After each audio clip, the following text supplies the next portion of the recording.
Good morning, welcome to CATEX TV. My name is Frank Fortunato. Today is Thursday, July 6th, 2017. If you want to follow us on Twitter, please go to CATEX TV.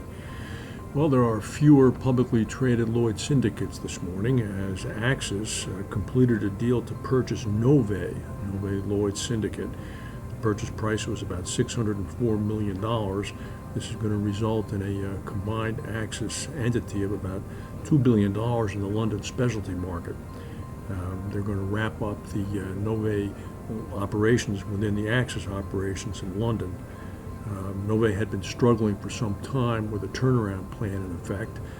They had been dispatching unprofitable lines of business, and CEO Matthew Fosh told the Insurance Insider this morning that the Axis deal had, quote, rounded off his recovery strategy. I should say so.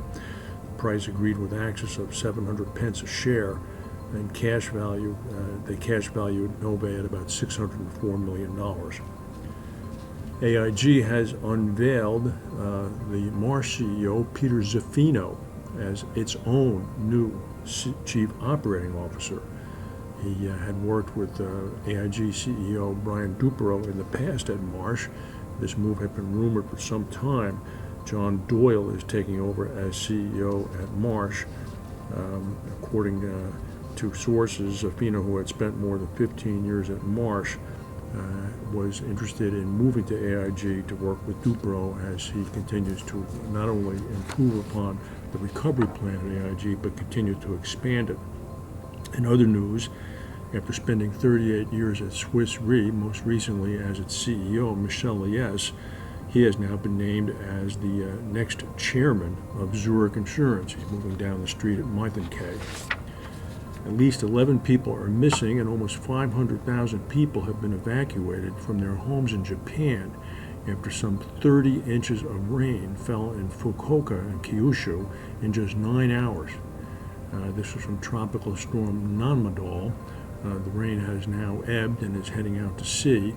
However, recovery efforts are in effect. Last night there was a 5.8 on the magnitude Richter scale earthquake in western Montana. It was a shallow earthquake that was felt for hundreds of miles in parts of neighboring states and in Canada. It's the biggest earthquake to hit western Montana in years. There does not seem to be any reports of damage or injuries. Fortunately, Montana is not a populated state. 78 people at least were killed in a truck accident in the Central African Republic. The accident occurred yesterday about 6 miles outside the town of Bambari. Most of the people killed were traveling on the back of a truck which was heavily overloaded and apparently traveling too fast. Colorado State University tropical weather forecaster Philip Klotzbach has increased his prediction of expected activity in the 2017 hurricane season. He's now calling for 15 named storms and 8 hurricanes this year. He had increased his forecast from the early outlook of 11 named storms and 4 hurricanes. So the figures seem to be climbing. The hurricane season is just about upon us. It may in fact technically have already been started, but the weather is warm. President Trump is in Warsaw, Poland today. He's scheduled to meet tomorrow with Vladimir Putin. Fears in the United States are abounding now that there might be a confrontation with North Korea. We'll see what happens. That's the news for today. If we have any breaking news, we'll come back and tell you. Thank you for watching, and we'll see you tomorrow.